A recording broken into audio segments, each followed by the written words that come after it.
Welcome, everyone, to Rutgers at the Voice of College Football. I'm here with my outstanding co host, Gabe Pickup, and we have a great show planned for you tonight.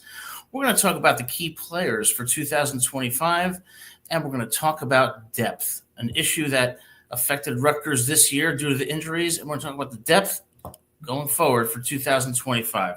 So let's get right into it. And by the way, we've got the link in the chat if you want to call in or comment. And if you like the show, please hit that like and subscribe button.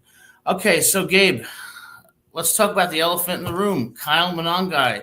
He was a star for the Scarlet Knights, and we're losing one of the best running backs in Rutgers history. What are your thoughts?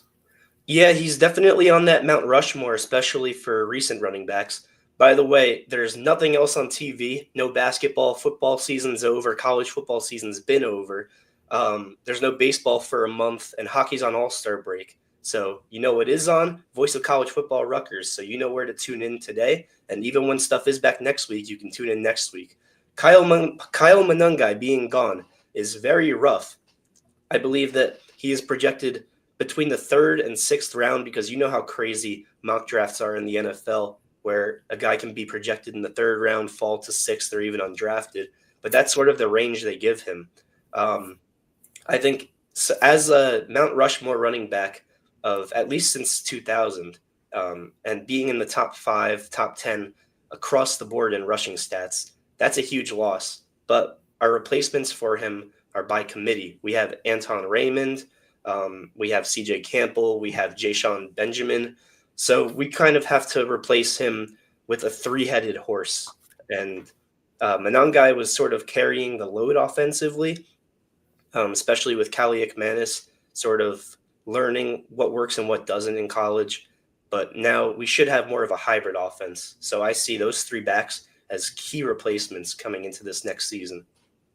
Absolutely. And, you know, when we think about Kyle Monangai, he was really a workhorse for the Scarlet Knights. I remember that USC game where he went out with an injury, but he was very tough. Tough to bring down. He's got a combination of speed and strength.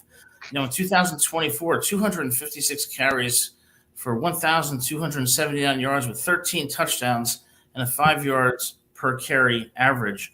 And some of the highlights against Michigan State, 31 carries for 129 yards, 4.2 average, and a touchdown.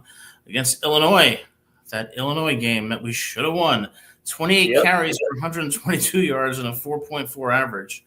UCLA, that 35-32 loss, 19 carries, 106 yards, 5.6 yards per carry average, and 3 touchdowns. And in that great victory over Washington and Piscataway, 25 carries for 132 yards, 5.3 yards per carry average, 1 touchdown, and a long run of 40 yards. So this guy is a workhorse. He was one of the best backs in Rutgers history. And you say that we're going to be able to replace him with running backs by committee. Do you really think that's possible? I do think it's possible because all three backs are good in different areas. Antoine Raymond is sort of a power back, if you will. In high school, he had 9 100-yard games. He had 4 200-yard games, first team all-county. And he wasn't really the focal point, obviously, with Monangai here. So now this is his first year being the focal point, being the primary back. He's sort of going to be that Marshawn Lynch, Derrick Henry type of player, hopefully, if he can get up to that production, which I believe he can. And CJ Campbell, he's more of a third down running back, so he kind of complements what Raymond doesn't do very well, which is catch the ball, which is be shifty, which is run to the sideline. Raymond's going to be diving for 3rd and 1 first downs. He's going to be rushing for 1st and goal to get down to the 2 or 1, maybe power his way to the end zone with the O-line giving him that extra push. But with Campbell, he'll be the check down guy. He'll be the running back check down guy, obviously. And then if either one gets injured, Jashawn Benjamin's sort of a good glue guy because it seems like he'll sort of be 3rd in the depth chart behind Campbell and behind Raymond. And it seems like he will be able to fill in either role. So to answer your question, yes, I do believe that we can sort of replace him with 3 different players and do it effectively. Yeah, so folks, I think we've already got our first three key players for 2025. Absolutely. Antoine Raymond, Benjamin, and Campbell. Let's take a look at Antoine Raymond's stats from 2024. 100 carries, 457 yards, 8 touchdowns, and a 4.6 yards per carry average. And in that rate bowl, even though we lost 44 to 41, 18 carries for 113 yards, 6.3 yards per carry average, and 3 touchdowns with that 65-yard run against Kansas State. And against Michigan State, he 9 carries, 71 yards for 7.9 yards per carry average, and 2 touchdowns. Now, when it comes to Ja'Shawn Benjamin, 19 carries, not a lot of carries, but 100 yards, 1 touchdown, averaging 5.3 yards per carry. And in the rate bowl, 7 carries for 33 yards and a 4.7 yards per carry average, and 1 touchdown. So I think you're right. I think that the running backs behind Monangai are not only going to be the key players, but I think they're going to be impact players in 2025. And you know what else? I think that we have one of the stronger O lines in our conference, and behind O line coach Pat Flaherty, I think he has the right schemes for guarding or for making sure that these guys go untouched for a few extra yards. I really believe in this offense. It's just a matter of can the defense step up, which obviously we're going to be talking about soon with all the transfers as key players coming into the next season too.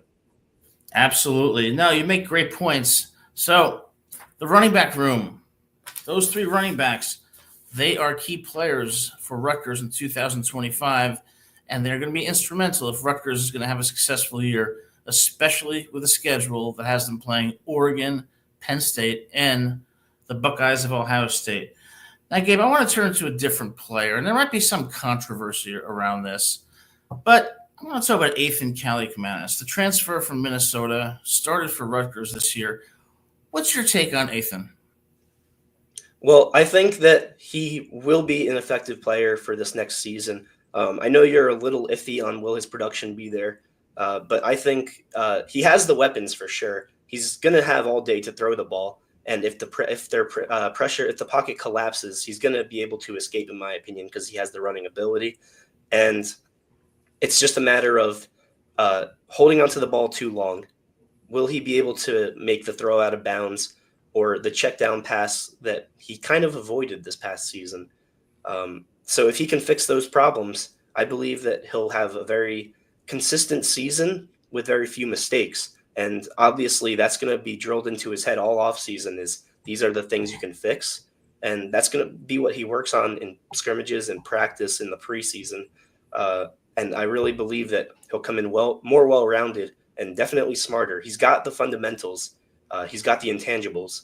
Does he have the intellect? And I believe that now he does. Well, let's certainly hope so. I was looking up his statistics from 2024. Passed for 2,696 yards, 213 completions out of 395 attempts for a completion percentage of 53.9, 18 touchdowns, 7 interceptions. So we certainly saw some good things, right? Yeah, that completion percentage does have to go up a little bit, though. Yeah, and I looked at every game that Rutgers played this year, and I saw one consistent pattern. It was that completion percentage. Against Howard, 62.5%. Against Akron, 60.9%. 64% against Virginia Tech, 58.3% against Washington, 40.5% against Nebraska, 37.5% against the Badgers of Wisconsin, 60% against UCLA, 57.4% against USC, 51.5% against Minnesota, 66.7% against Maryland, 50% against Illinois, 59.1% against Michigan State, and in the rate bowl, 43.8%. Ethan, start completing more passes. I mean, we need you at least over 60%. The rate bowl is a little excusable just because we did put up 41 points, I believe. But that Wisconsin game, what the hell? I was not expecting to hear a number in the 30s for a team that is sort of on the decline. I watched Alabama go into Camp Randall and destroy the hapless Badgers and Luke Fickell. And then after the Nebraska loss, I thought, we're coming back to Piscataway, and we are going to be on, and we're going to right this ship. Instead, 42-10, they look lifeless. What would happen there? Yeah, I'm just maybe. I mean, I'm assuming he lost confidence in his arm, and started throwing the ball out, which we do want him to do, but not when he has all day to throw the ball, and not when he has plays to throw a vertical. And when you're down 3 scores, down 4 scores, you have to force a throw. We're talking about being safe when it's a close game, when you're up 2 possessions, but when you're down like that, you have to take some risks. And so the issue is he was throwing the ball out too much in that game, sort of a reverse of what we preach when the game is close. But that's the issue. That game just wasn't close, and I have no understanding of why. Yeah, I don't mean, either. But I will say this. I mean, when it comes to Cali Kamanis, he's got a lot of upsides to him. He's got a strong arm, and he has grit. We saw in that USC game, he threw some darts and he scrambled very effectively at times. So he's got the heart and he's got the talent. But sometimes he kind of reminds me of, a major league pitcher who can throw 100 miles an hour, but doesn't really hit the strike zone that often. I think where he needs to work on is his decision making, particularly when he's under pressure, needs to remain calm, go through those reads, and not throw costly interceptions. So at the end of the day, what's the verdict on Cali Kamanis? To me, I believe he can be in the NFL. Like, this kid has all the potential to be great. To me, I see him as a Tua Tagovailoa type of player. I don't see why he can't go to the NFL. Absolutely. He has the same strength as Tagovailoa, especially in college when Tua was running more, and the same weaknesses that Tua had in college. Obviously, well, technically anything's possible, but I can assume that he's not going to have a Heisman type of season next year. Unless you want to prove me wrong, Ethan, that would be great. But to me, I mean, he has a very similar player build, very similar intangibles. When it comes to the NFL, whether it's full Tua Tagovailoa or some sort of Walmart version, I believe he can be sort of that kind of player. I mean, we've got to see what he does this season, because this is his make or break season, not just for his legacy in college, because he has numbers. And when you look back, in 15, 20 years, and you see that he's top 10 in everything, you'll say he was a great quarterback, especially for this program that hasn't had a great quarterback in a while. But the truth is, where we are right now, this is a make or break season, not just for his legacy, but for his chances at making this a career. Yeah, and I think, like you said, he's got the talent. He has the skills. The question is, does he have the intangibles? Is he going to be able to go through his progressions, not panic in the pocket, and really maintain a more consistent completion percentage? Ethan, this is your year. If you really shine this year, you may have a future in the NFL, and Gabe's probably right. Now, you no longer have the stain of Minnesota and PJ Fleck haunting you. It is time for a new beginning, and for Rutgers in 2025. Absolutely. Hey, if you get up to 60% this year, I think you get drafted. That's all I'm going to say. And you get 20 minutes on this show. Absolutely. But Gabe, there's something that's bothering me more than anything when it comes to Rutgers. I still, as a New Jersey native and someone who loves Rutgers, loves Coach Schiano, 2024 was the year where Rutgers really had a shot at the playoffs, but what really killed them was injuries. And that makes me think ahead to 2025. What happens if the injury bug hits again? Is Rutgers going to have the depth to be able to withstand injuries and remain competitive, particularly given how difficult the schedule is going to be? So it depends on where we get injured. That's my answer. If we get injured at quarterback, I think we're doomed. I forget who said it. I want to say Saban, that you don't prepare for certain players getting injured, because what's the point of preparing for being losers? I don't remember. It's something along that line. I'll have to fact check later. Yes. If you know what I'm talking about when I'm thinking of that quote. But for running backs, I believe if a player gets injured, like I said, Jashawn Benjamin, he's a plug-in player. So especially if CJ Campbell goes down, I think Jashawn can fit in perfectly, because he complements what Anton Raymond brings too. It'll be a little more difficult if Raymond gets injured, because Campbell and Benjamin sort of do similar things, but that could just be a running back by committee type of thing, sort of like a Sonic and Knuckles, but for Rutgers.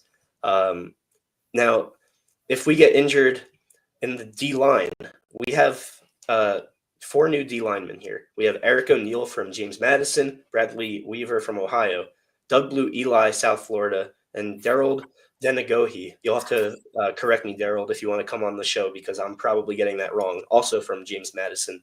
Now, O'Neill and Weaver, they are very good complements to one another. They got a total of 21 and a half sacks last season. O'Neill actually got what the younger generation calls a thick six, which is when a D lineman gets an interception and takes it to the house for a touchdown. O'Neill's a beast, 52 tackles, 18 and a half for loss. Weaver got 44 tackles, 15 for a loss. If either one of them goes down, I believe that the other will just pick up their slack. With Doug Blue Eli, DBE, he just hasn't really been so impressive at South Florida. I mean, no sacks or forced fumbles, 17 combined tackles in 10 games, no interceptions. Obviously, that's most of the D linemen, but he hasn't really been too impressive. So if both were to somehow go down for a game, that's good game, well played. We lost. So we have the depth to replace one guy at a time, not really 2 guys, not 3 guys. All right, so I'm going to play devil's advocate for a second. Sure. Based on the 4 players that you mentioned, this Bradley Weaver, defensive end, 6'4", 262, 44 tackles, 15 for loss last season, and had 5 tackles against Syracuse. But he's from Ohio University. Let me be clear. It is not Ohio State. It is Ohio University. And then we have our friend Eric O'Neill here, another defensive end with 52 tackles and 18.5 for loss and 13 sacks last year, coming from the very academic school, James Madison. And we have another academic in Daryl Dengoa from James Madison, 6'2", 290, 28 tackles, 6 for loss last year. And Doug Blue Eli from South Florida, he's 6'2", 315 with 37 tackles last year, 5 for loss. But last time I checked, James Madison is an academic school, and Ohio University, I don't know that they even have a good football team. And South Florida, my only question to you is, they're coming from these schools. How good could they be? I think you can't control your competition. You can control your production, and they all have the production. I don't think we can really blame them for their production or for their competition, rather. Obviously, it's sort of a lose-lose scenario because if you don't produce, then that's a double negative. If you do produce, then it cancels out. So sure, I understand the criticism, and only time will tell. I mean, especially with you're saying Ohio, you're not sure how their football team is. We'll find out, in several months when we play them week 1. But I mean, it's fair criticism, but I don't think that's something you can live and die by. I mean, the only way we'll be able to find out is when we implement them. Yes, but Gabe, I want transfers from Texas. I mean, we got a transfer from Penn State. Oh, please don't tell me it's Drew Aller. I'll save you your emotions. It's not Drew Aller. It's Cam Miller. Cam Miller. Now this is going to bolster the secondary, isn't it? Absolutely. 17 tackles, 5 passes deflected, which is huge. It doesn't seem huge, but when you think about how many balls either are overthrown, underthrown, or complete, passes deflected, that's a huge statistic. 5 of them. I mean, if you think about it, that's sort of like the win above replacement statistic for cornerbacks. So he had 5 passes deflected, no fumbles or picks, but he had 5 PDs and 4 starts. I mean, that's huge. I think that's translate amazing. His stats should only inflate for us because he's going to be the Sauce Gardner of our team. All right, so let me ask you this question. How did we get someone as talented as Cam Miller and take him away from the Nittany Lions? What was the pitch there to get him to go to Rutgers? Because I want other players from teams like Penn State to come too. Well, I don't think I can give you the whole pitch. What I can say is it was more his frustration with Penn State than his liking to us.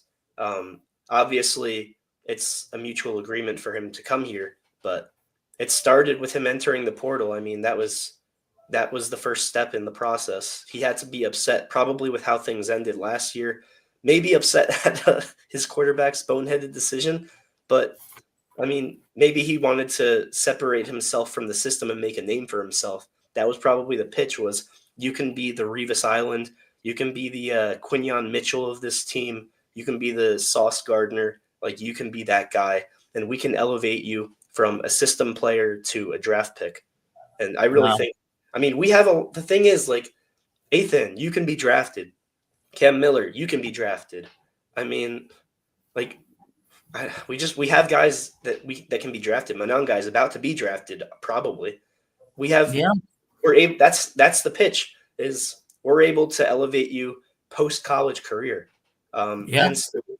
You're either already a draft pick or you're not. They don't elevate the players into that position. They recruit players that are already going to be like that. That's my opinion.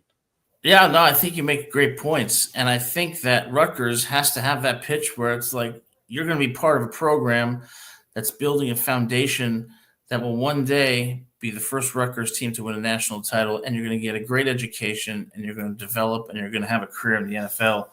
I guess that's what they said to Jacoby Henderson from Marshall University, 5'11, 191 pounds. Also coming to the Scarlet Knights with 2 years of eligibility remaining, 50 tackles, 2 interceptions last year, and 4 tackles against Virginia Tech and Ohio State. And then, of course, we can't forget about Las Vegas. Jet Elad, the safety from UNLV, 6'1", 205, 84 tackles, 5 for loss, 1 sack, an interception, and 6 pass breakups last year. So it seems like when we talk about the depth issue, Coach Giano and his staff have done a good job of bringing more people in on the defensive line in the secondary to avoid what happened last year and to provide the kind of depth that will sustain a season. Yeah, absolutely. What impresses me the most about these transfers is the tackle numbers for sure. I mean, obviously with Cam Miller, that's sort of an outlier. The 5 passes deflected is the most impressive. But for everyone else, it's mostly the tackles. I mean, we're not going to have these guys scoring touchdowns in 1 or 2 deep plays. If they get touchdowns against us, it's going to be in 12, 15 plays because they're not going to get free downfield. So, I mean, look, they might get some first downs on us, but they're not going to get 50-yard plays, 60-yard plays. We're going to get the tackle when it's one-on-one open field. Well, a bend but don't break defense. If they can hold teams in the red zone to 3 points more often than not, it could be a successful season. Now, there's two other players coming in from high school. Wydeek Collier, Philadelphia, Pennsylvania, from Newman Goretti High School, 6'6", 205. He's listed as an athlete. So can you educate me and explain what does that exactly mean? Does that mean he can play multiple positions? So yeah, when it's listed as athlete next to position, it's sort of like major being undecided. Usually, it's positions that complement each other, like offensive line, defensive line. I don't know if you played modified football, varsity football back in the day.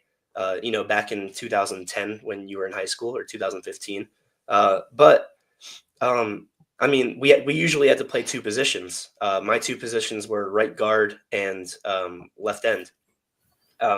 So usually it's offensive line, defensive line, wide receiver, corner, tight end, linebacker, and then quarterback would sort of just be anything. But it's probably he's probably a 2-way player, and you can't figure out which position suits him best. Does it give his weight in there? Because that might be a sign of 6'6", 205. Sounds like a wide receiver to me. yeah, that's either a wide receiver or a safety.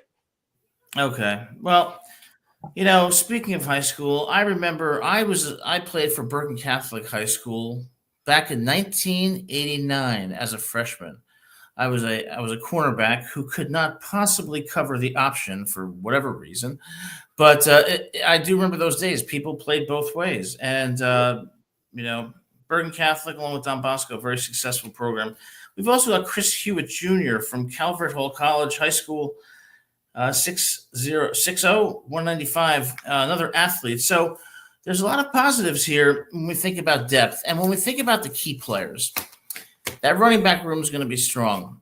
Ethan is going to get much better. If that happens and we minimize injuries and these players, these transfers really show out and play well, Rutgers, despite a much more difficult schedule, might even have a more successful year. Yes. And Yeah, there is one more player I wanted to touch on. of So course. obviously we have 3.5 running backs, whatever you consider Ethan to do, because he'll get almost as many rushing yards as passing yards on a week-to-week basis. But when he does throw the ball, I think he's going to be throwing it a lot to DT Sheffield, who transferred from North Texas. He was ranked the number 44, wide receiver in his class. If he was number one, that would have been fantastic. But he was on Washington State University's championship runner-up roster. Obviously unproductive there, but he had a breakout second year with North Texas. 66 catches for 822 yards, 11 touchdowns. And he also returned 13 punts for 157 yards. So to me, he's sort of like got the potential to be, especially if any of the running backs get injured, he's got the potential to be sort of a 2021 Deebo Samuel type of player when he was getting 60 carries, but also getting 1,400 yards. I mean, this could be if Ethan has a great year, expect DT Sheffield to be one of the key reasons why. Absolutely. All right, so we've got some key players for 2025. We've talked about Ethan Kaliakmanis, the running back room, the defense, the defensive line, and the secondary, which has gotten a lot more depth due to Greg Schiano and his staff doing a fantastic job. I'll tell you, Gabe, it must be rough being a college football coach these days. All year round, constant recruiting, 12, Yeah, the players, they get off, but the coaches don't really get off. Yeah, they've done a great job so far. Overall, ranked 34th in the country in recruiting, and so you got to give them credit. Well, Yeah. we do have a call here from our good friend Austin Williams. We're looking forward to getting his thoughts. Austin, how you doing? Thanks so much for calling. Nuggets. Howdy, gentlemen. Happy Tuesday. How are you all doing? Doing good. Great. How are you? I'm pretty good. Well, other than this cold weather, but that's what you get this time of year. It's gotten all of us. But I will say, listening to you gentlemen, I feel more insightful because I kind of, you talk about Kyle Monangai, and man, he's fun to watch. And the fact, Gabe, that you bring up, he's a potential draft pick. Yeah. He could be a draft steal. And I mean that in all seriousness because he's not getting a lot of conversation. The guy is powerful. He's agile. He kind of reminds me a little bit of Derrick Henry. Ooh. He's just got that bull in him. Like he's gonna will his way into the end zone, do or die. And one play that sticks out in particular was that Washington game where he drug literally 5 guys to the end zone with him. And that kind of symbolized to me like, this dude has got the grit. He's got the heart. He's going to be something. Yeah, so Derrick Henry is always the peak comparison for power backs, right? But you make a great point with his versatility.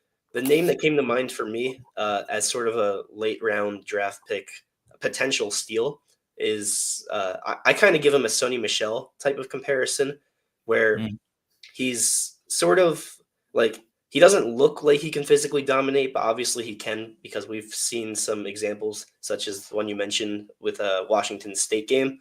But like, so the average running back career in the NFL is like 3 years, maybe 4 years. If he has a 5+ year career in the NFL, like Michelle did, and he contributes to a winning team, that's great. That's amazing. Like, people don't realize how good of a career 5-year career in the NFL is, like, and maybe even with a starting job, that's amazing. Great representation for the Scarlet Knights, especially with the pension that they get in the NFL. But I'll say this about Monangai. When I think of Monangai, I think back to the early 90s. And I think of somebody by the name of Joe Morris for the New York Giants. Number 20. I also think of Reggie Bush a bit. Can he be like Reggie Bush, play the slot, return kicks, and be an explosive player in specific situations? hmm And the thing I will say too is, kind of talking about going forward, that's a lot of production to be lost.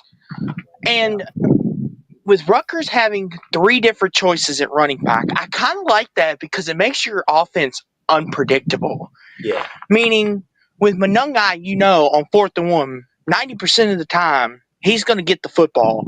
Now you've got three choices.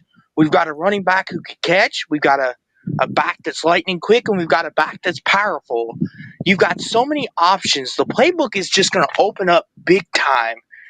And the thing is, Ethan Callie McManus, you add his skills into this, it could make Rutgers a very dangerous running team. I agree. I think that we have to incorporate sort of a Bruce Arians type of game style to this next year. We kind of have a similar running back committee to what the Tampa Bay Buccaneers had this year. We have three backs that could all start on any team, but none of them are going to be superstars probably, unless Antoine Raymond, again, you want to change my mind, I'm all for it. But yeah, I mean, running back by committee, we sort of have to play some wildcat. We have to have some fun schemes that really only college teams do. Mm-hmm. Well, Go ahead, Adam. I was going to say, let me ask you guys this question. When I hear running back by committee, the only thing that makes me a little nervous is, are we going to piss off all the running backs because they're going to say we're not getting enough carries? Or does someone have to emerge as the leader in that room?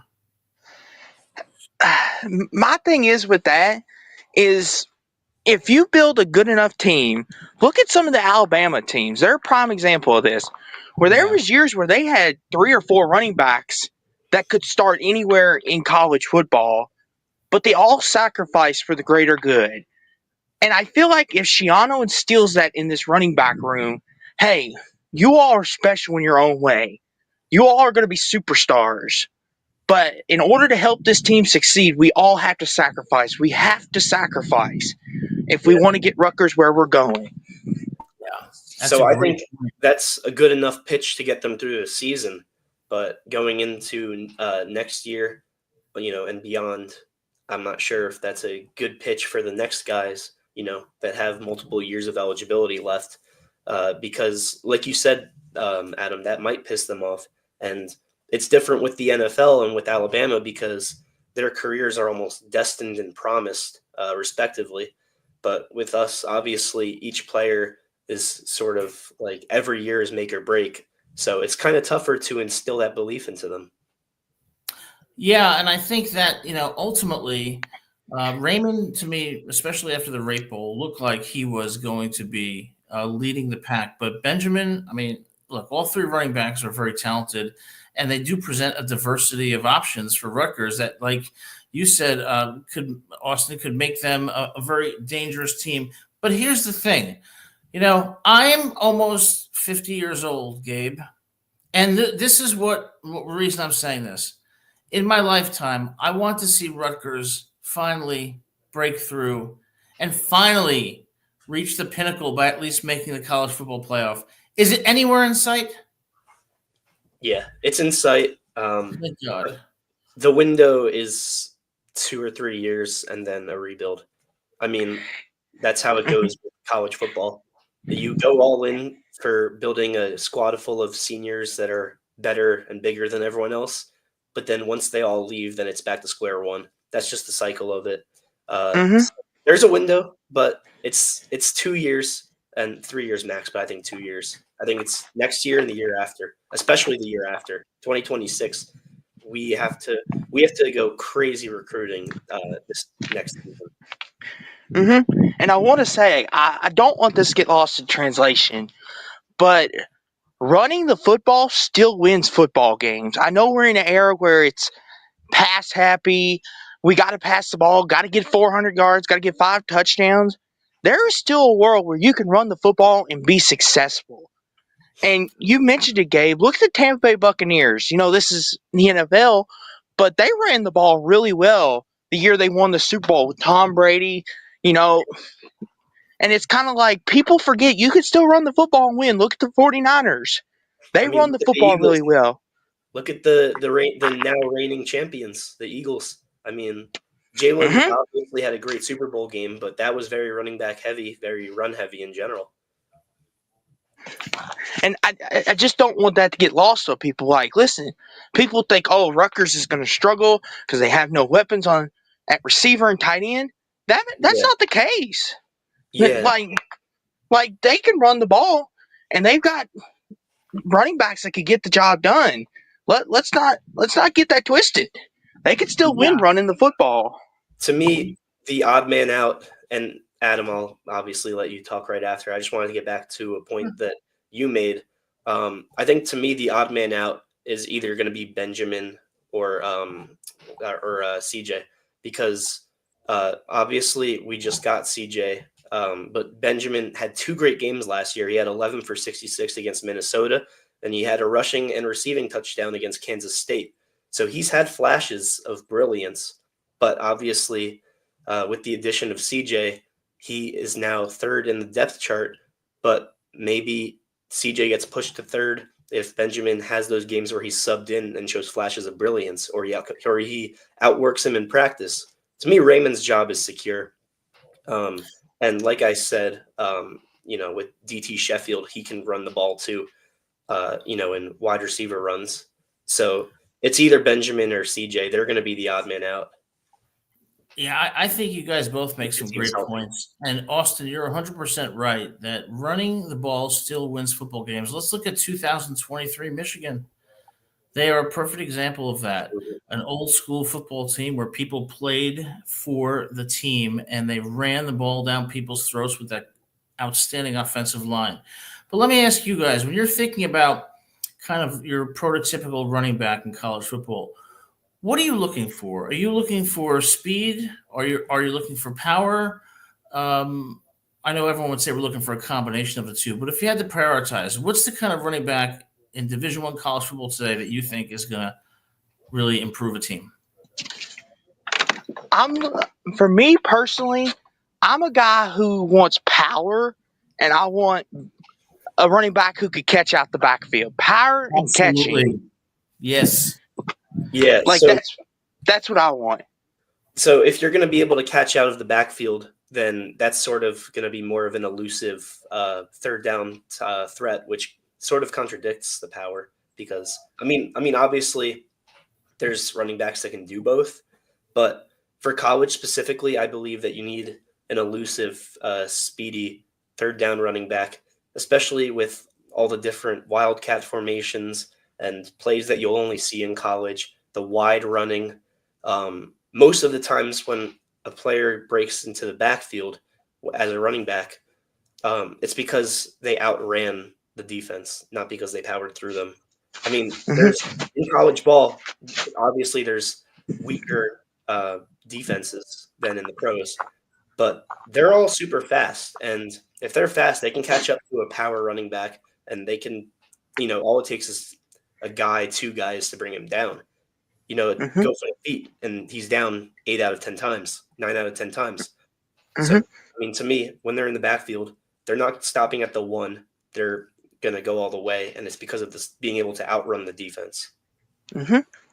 And Isaiah Pacheco, he's a good example of what I like in a running back. Perfect. From the Kansas City Chiefs, he's a guy that's got a little bit of quickness to him, but above all else, he's got the power and grit to him. He's not athletic. He's not going to do what Saquon Barkley did and jump over a defender backwards. But he is going to fight every single yard, and that's what I want. I want a guy, if we need 1 yard, he will get me 3. He will go above and beyond. Scarlet Knight. That's right. Well, look, I think speed is critical at the running back position. I also want a running back who can block. But, if you've got speedy running backs, that puts so much pressure on the linebackers, and it really opens up a lot of options. But hopefully we'll have a combination of both. And if we are going to be running backs by committee, let's hope we have a combination of speed and power The challenge were going to be some very tough defenses in Penn State and the Buckeyes of Ohio State. And I want to say this too, to your point, Adam. Also having a running back that could be a receiver too, that's also a very special gift, because then that takes the linebacker out of the defensive game plan, because now the linebacker's got to be like, oh crap, I've got to cover him now. Christian McCaffrey, he exemplifies that. That's why the 49ers are successful when they're healthy, because Christian McCaffrey can run these routes and the linebacker can't just sit back there and be like, okay, I'm ready for the quarterback. No, you got to follow McCaffrey now. You know why Mahomes is able to get those sneaky fourth one runs? It's because he has a Pacheco, he has a Hunt, he has a Pirine in the backfield that he can lateral the ball to if needed. And most of the time he doesn't do that because he's strong enough to get to the one.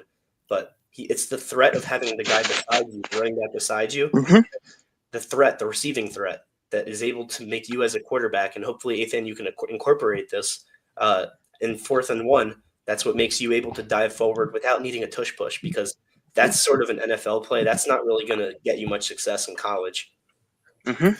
Yeah. And go ahead, Adam. I didn't mean to cut you off. Go for it. No, it's fine. I was just going to say the one thing I want in running backs, and I guess it's with all players, is those intangibles, the things you really can't teach, the vision, the instinct. It's hard to know who has those things, but you know it when you have it. You kind of saw that with Blake Corum at Michigan and Christian McCaffrey. Unbelievable. I hope we can get a special player like that that's going to help catapult Rutgers to the next level going forward. And another thing that I kind of want to touch on with you guys, and Adam, I know we've talked in past shows, and Gabe, I'm sure Adam has taught you about how he wants to beef on the defensive line. That's another thing I've noticed that people have seemed to lost the art of, meaning the pass rush, where people think, oh, if your offense is just that much better, it doesn't matter. Well, look at the Chiefs. Like, they have one of the greatest quarterbacks of all time, but the Eagles didn't blitz anybody and still got to Mahomes 6 times. So having the D-line is still important. Yeah, I can tell Adam likes the beef, as you say, because the first thing he lists when he talks about these transfers is their height and their weight. Yes. I want 300-pounders. I want 325 pounds, 6'5", and I'll tell you why. What we have seen in college football in the last decade or so is an alarming increase in third down conversion rates. And one of the reasons is because college football teams, even the best ones, are not getting to the quarterback and disrupting the quarterback with 4. Okay? They have to blitz, they have to stunt, and do a variety of things that make it easy for the quarterback to check down, dump it off, whatever, or creates man coverage, that leads to big plays. I want to go back to the old school football, like the NFL in the 70s and 80s. Remember that steel curtain from the Pittsburgh Steelers? Not personally, but yeah. And Adam, that's a great point. And I feel like with Rutgers, just when I hear the name Rutgers, I feel like y'all are built on defense. Like, I feel like a defense line is what we would associate Rutgers with. And it's just like, that's been one of your spots that you've been lacking more than anything, in my opinion. I mean, I think that identity is probably going to come back this year with O'Neal and Weaver. I mean, that's a two-headed monster, 21 and a half sacks, 96 tackles combined, 33 and a half for loss, and then Weaver had the 3 forced fumbles. That's a combination for success. I mean, one of those guys could be captain of the team by the end of the season. But didn't they go to an academic school? Academic. I mean, James Madison was an academic school. They didn't go to you know what else they learned? They learned how to play the game of football. Oh, maybe you're right. Hey, if they're getting good grades, that means they're on the field. Let it be. It means they're smart, and we need people with a high football IQ. But exactly. And Gabe, I want to bring this point up to you because I thought it's really interesting. You compared Cam Miller, your transfer from Penn State, to your all's version of Sauce Gardner. And that's a very And that's a very high comparison because Sauce Gardner, played at a smaller school as Cincinnati as well. He was taken within the top 10. Do Yeah. you see that potential in Cam Miller, or is I that see. just something you Okay. you thought of Yeah. on the fly? No, I didn't think of it on the fly. Truth is, this is something I thought of when I saw that he committed, and I looked at his stats and the fact that he went to a very talented school. I don't want to give them too much credit because they already get enough credit from the media. But the fact of the matter is, I thought about this because I thought about the fact that guys that are lined up against him, they're going to be on an island with him only. He's never going to need a double team. He's going to get pass deflections. He's not going to get too many interceptions, but that's because people aren't going to throw his way. They're going to find out real quick that he is not to be messed with defensively, and you best throw on the other side of the field. So that's sort of what I meant when I was saying sort of Sauce Gardner-y. Mm-hmm. Because Sauce Gardner, you saw in college, NFL too, but especially in college, nobody was throwing their way. Mm-hmm. I mean, another guy I can think of with a cool first name that I can compare him to is Kool-Aid McKinstry, especially in college. Same Oh sort of yeah. issue in Bama. And that's a big reputation to live up to. That's why I kind of want to pick your brain on that game, Yeah. because that's a big comparison to compare someone to that's still kind of developing. And Yeah, like, so I don't necessarily see top 10, but I do see NFL talent there. And even if he doesn't go in the first or second round, like I still can see whatever team he goes to, that's a steal. That's a very good player to have. Mhm. Well, let me just say this, and maybe I sound old school again, but these days you got cover 3, cover 4, cover 7. I want defensive backs who can play man. When you That's can really play cool. man, you free up that defensive line, those backers to disrupt the quarterback. But we're seeing these days that it's almost impossible because of the talent of the wideouts. I mean, I think that Cam Miller is a great vertical prevent corner, and honestly, what he'll have to work on the most is sort of those routes where I'm blanking on the name, but the flat routes where they go like 5, 10 Right. feet, 10 yards, and then they stop on a dime. That's the only part of his game that I can see him needing work on is being Mhm. able to stop his feet on a hitch and read that they're going to stop. Mhm. Obviously, the stop and go route is a big risk in that scenario. Once you think you've mastered the flat route, stop and go, you'll get burned every time. But Mhm. to me, I mean, he's perfect when it comes to a vertical throw prevention, especially. I mean, he has 17 tackles, which doesn't sound like a sexy number, but that is a lot for 4 starts for a cornerback. Uh-huh. And the thing is, I really want to see this year is like you said, how can the young secondary, because Rutgers is relatively young back there, how can they step up and elevate their game? Because Rutgers last year showed very good strides of having a good secondary for years to come. But we've also seen, not to bring this up again, guys, the Illinois game. I know. I'm sorry, but we That's have to okay. It's all right. because that was the game that kind of exposed the secondary a little bit and their lack of awareness. Yeah. But and I kind of just want to get your thoughts on like what do you think of the other pieces in the secondary? How can they help or hurt? Cam Miller. I mean, to me, when you said the Illinois game, I mean, I'm already dealing with a sickness that just made me feel a little more nauseous. But jokes aside, though, when it comes to the secondary, I mean, that's sort of what needs to step up, right? Like because eventually, like I said, they're going to realize that Cam Miller is not to be thrown to. People will throw the ball in his direction 1 to 2 times a game, like 4 times every few games, but people are going to be throwing on the right side of the field a lot more. But to me, to make up for the weakness on the other side of the field, because to me it does seem like the secondary is a weakness this next season. To me, making up for it is the beefy D line. That's what needs to step up. We need Yeah. to prove to Adam that it's not just academics that got them this far. Well, I'll say this. Number one, when it comes to the secondary, I want players who know the fundamentals and are disciplined.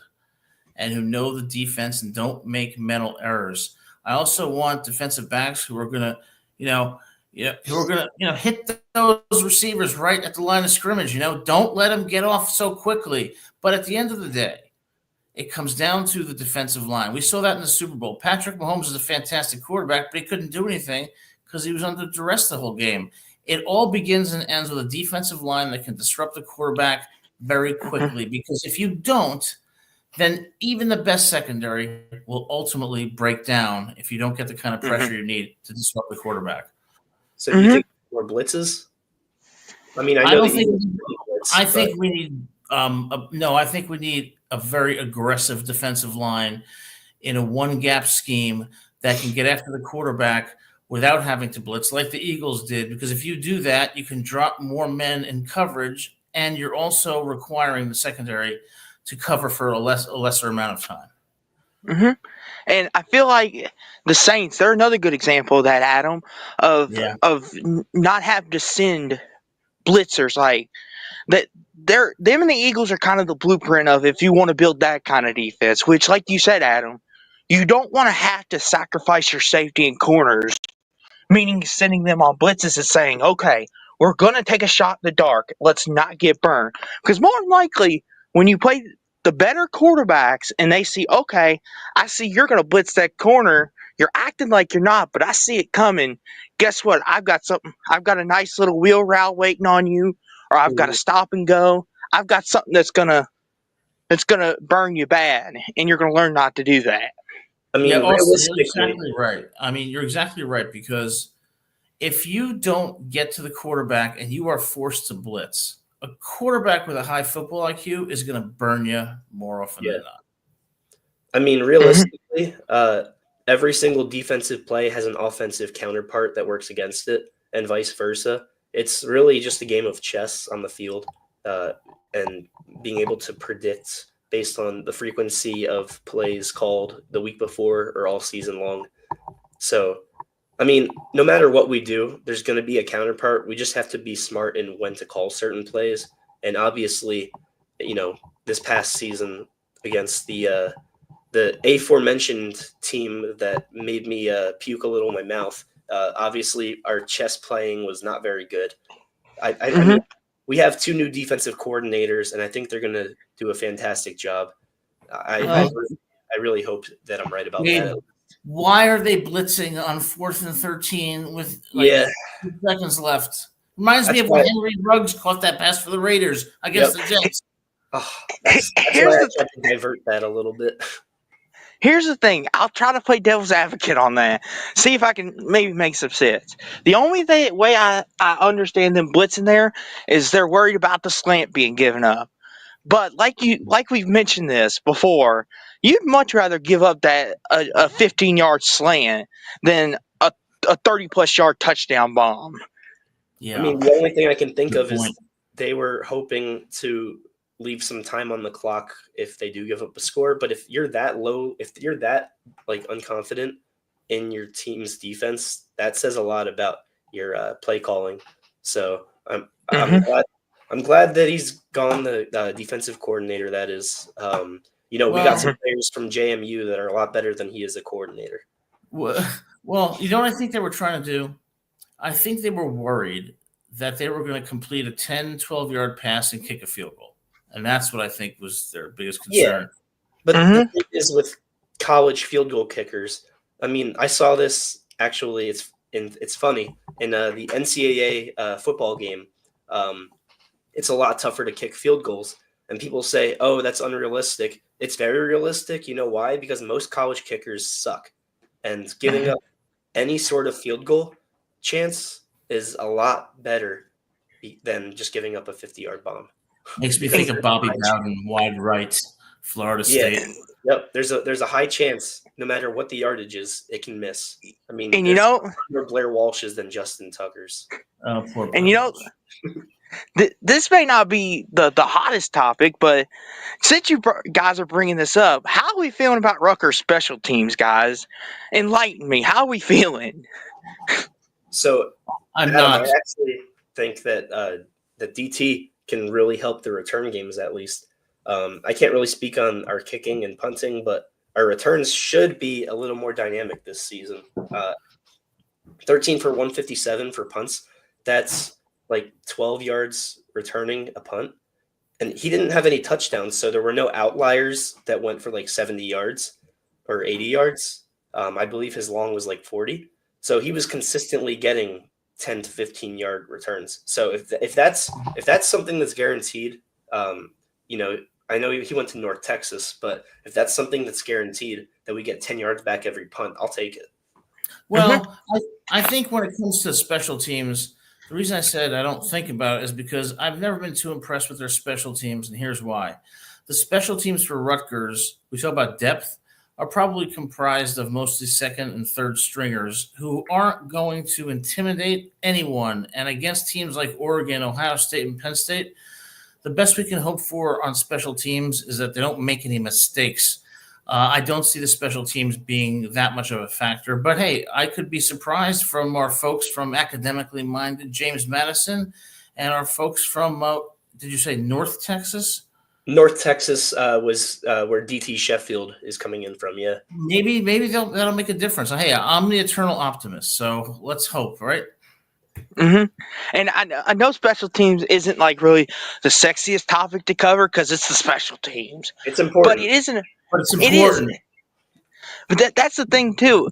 It is very important, and it's kind of something that, if you have a really good kicker, which is very rare in college, but if you have a kicker that can kick 55 yards, you're like, we hit the jackpot, man. Like Michigan's kicker, he's got a leg on him. Unreal. Yep. I mean, most college kickers, their primary position isn't even kicker. They just bring them in because they have the best leg on the team. Mm-hmm. And a lot of them are comprised of soccer players too. But and rugby, etc. Which, hey, if they turn it pro, good for them. But one of the other things I want to discuss with y'all is Ethan Kaliak McManus. Obviously, the Rutgers quarterback that's going to lead y'all to the national title. I got a good feeling. But in all seriousness,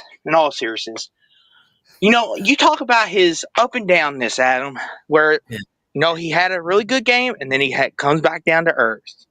Yeah. How do you think that'll progress coming into next year? How do we change that? So I do want to see him do good for you guys. Yeah, so what I'll say that's a great question. I think, honestly, we're going to see more of the same. What I've seen from Callie McManus, this isn't just last year, but the year before, is a lack of consistency. And that's the one thing you really need in a quarterback. The other thing you need in a quarterback is those intangibles that you really can't teach. I think he struggles with those things. I think it's going to be more of the same because the deficits that he has are extraordinarily difficult to teach. And what they do is they make the positive assets that he has diminish, because when it comes down to it, a lot of games are decided by 4 or 5 plays. And do I have faith that under pressure in a tight game against an Oregon, a Penn State, an Ohio State, even in Illinois, that he's going to show that consistency and those intangibles? At this point, I don't. So it's funny you say that because I actually take the exact opposite route. I think that he has the intangibles. It's the tangibles, so to say, that he struggles with. I mean, when you look at his running ability, that's an intangible. His strong arm, that's an intangible. The tangibles being his holding onto the ball too long. That's a mind game. We see it in the transition from college to the NFL, and you also see it in the transition from high school to college. And also, obviously, the completion percentage. A way to fix that is drawing plays.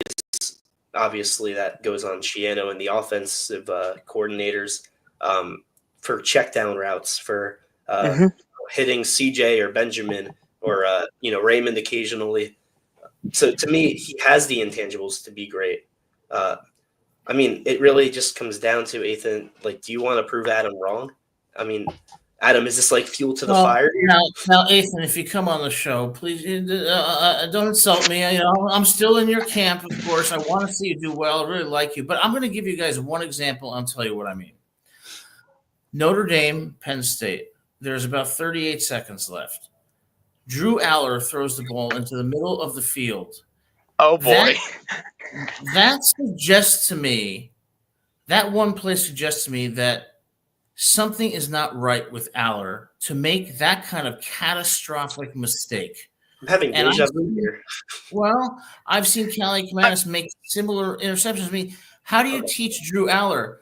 There's 38 seconds left. We're tied. We have an elite defense. First read isn't there, throw it away. How could you throw it into the middle of the field to get it intercepted? That I don't understand that. I'm I'm with you on that, Adam, because that's one of them throws you're like, what the hell was that? And Callie McManus, he's had a couple of those too. Not as bad as Drew Aller, not as big as Stage, but he's had a couple of those. He's like, what the heck was that? And let's look at Jalen Milroe. It's the same thing. Did Jalen Milroe progress in his 2 years of starting? No, because there was a weakness there in decision making that's so hard to coach and so hard to improve. And I think Aller, that one thing was a red flag. I'm not saying Aller's not going to be in the NFL and do well, but I see the same red flag with Callie Kamanis at times. But then I also see brilliance from Callie Kamanis. Which way is he going to go? I hope it's up. I support him, but right now I'm not so sure. And the thing too is, Adam, you bring up Jalen Milroe. He was a Heisman favorite in a lot of people's eyes. Oh, yeah. And to go from Heisman favorite to possibly not getting drafted or a late 6th, 5th round pick, maybe 7, that's a long fall. I mean, yeah, and it exposed right now. I mean that Ethan is a top 3, top 4 quarterback in the conference. And he can elevate to top 2. I mean, he's to me like he can continue to grow his game. Is Will Howard coming back? He's a senior, no? I think Did he play during COVID? I remember he played last year, and he had that brutal time management issue. Yeah. Because if you played during COVID, you got a 5th year. I think he did, so he might have a 5th year, which that's the case. It's between him and Drew Aller for best quarterback, and then everyone else had the argument. But yeah, like you said though, Gabe, you know, Callie McManus has shown strides of goodness. Like against Washington, you know, that's one of those games that I've watched a couple different times, and he was really smart with the football. You know, Washington's defense, even though they had a really down year, you know, obviously going from the national title game to 6-7 and losing on a 2-point conversion in the Sun Bowl is a big downgrade, but would be for anybody. But for Callie McManus to make the checkdowns and not force anything, it just showed me he has some maturity. But then there's other games, like Adam mentions, where he's like, what was that? The Wisconsin game. Yeah. Where was he at? Is the Wisconsin game bad enough to just be an outlier? Like, because that was really, like, far and away his worst game. Well, I'll give you guys an example. Callie Kamanis against USC on the road in Los Angeles. 27 of 47 for 313 yards with a touchdown, no interceptions. Pretty impressive. Oh, yeah. Against Nebraska, though, he's 15 of 37 for 186 yards with a 40% completion rate. And then, you know, against Wisconsin, he was 12 of 32 for 103 yards with a 37.5% completion rate. But against Virginia Tech, he's 16 of 25 for 269 yards and a 64% completion rate. So that's the inconsistency that worries me. And it has every right to as well, Adam, because as a fan of the team, you want to go into the game thinking, okay, we've got a quarterback. Win, lose, or draw is going to play good to great. Not having to worry about, well, which Callie McManus are we going to get today? Are we going to get the one that we saw against Washington? Or are we going to get the one that we saw against Wisconsin last year? Or are we going to get the one in the middle? A little good, a little bad. I'm hoping he has a Geno Smith sort of turnaround. I can see him doing it, but, I mean, he's got to prove us wrong. Yep, and then anybody that wrote him off, he could just be like, I didn't write back. Yep. But But in all seriousness, last thing I'll bring up, and this doesn't have to be anything going forward, but what is one thing that going into this year as Rutgers fans that you have to have for Rutgers to be successful in terms of the all-around team? D-line, safeties, what is it? Great question, Gabe. Yeah, so I was gonna say, to me, not Benjamin, DT Sheffield is almost a guarantee to have a great year. Health is the easy answer.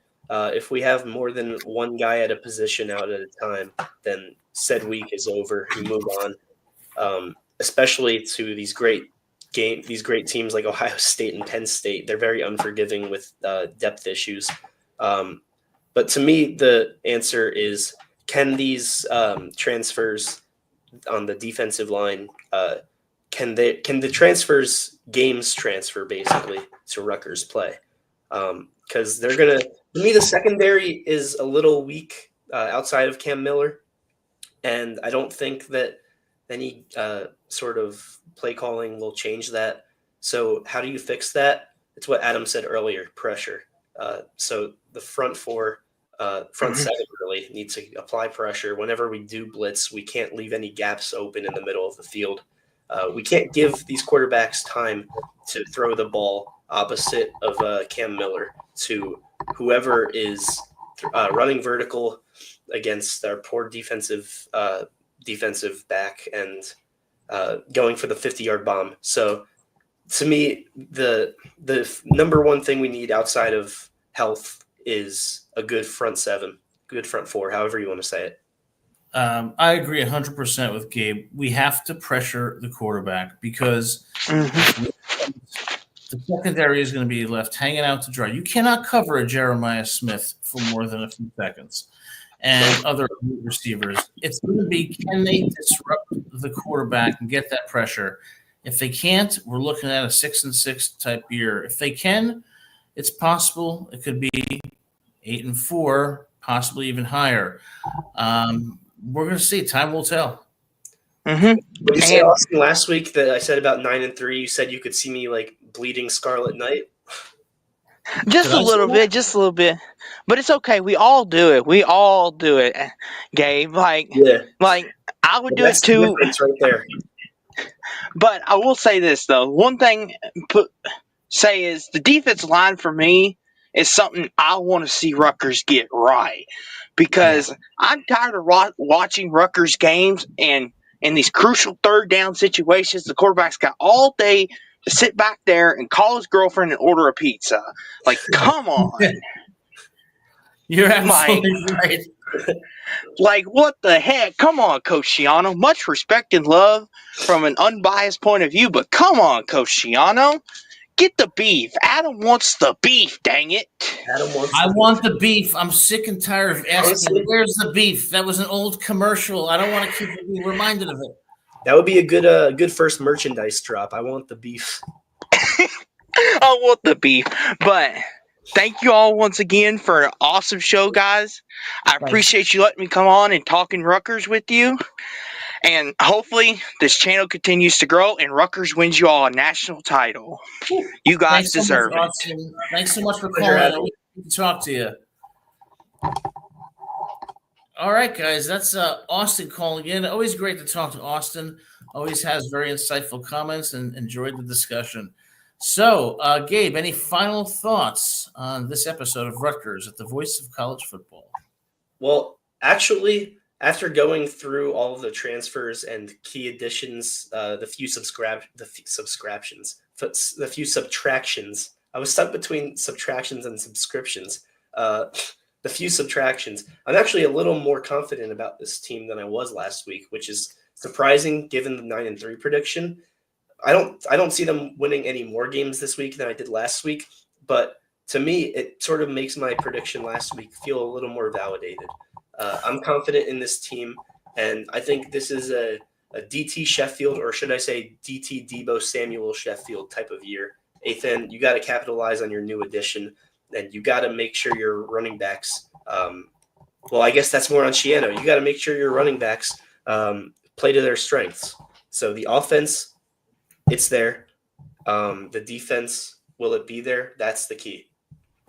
No, you make great points, and I think one thing I take away from this episode is that Rutgers has the potential, and that it could be a great year if they reach that potential, if that D-line gets pressure, if they stay relatively injury-free, and if the team becomes cohesive and has those intangibles so they can win those 4 or 5 plays against those teams and win the games they should win. Yep. And hopefully that's going to be the case. We'll see that several months from now. But in the meantime, we're going to be here every Monday at 7 p.m. and look for some additional shows too and some surprises coming on Rutgers at the Voice of College Football. Gabe, thanks so much. And thanks everybody for being here. If you like it, hit that like and subscribe button. We'll see you next week. Adios.